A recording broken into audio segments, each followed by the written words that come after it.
siyan, babaeng matapang.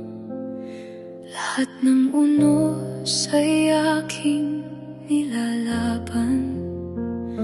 Pangarap ko'y para sa anak at pamilya, kaya't hindi ako basta sumusuko kailanman.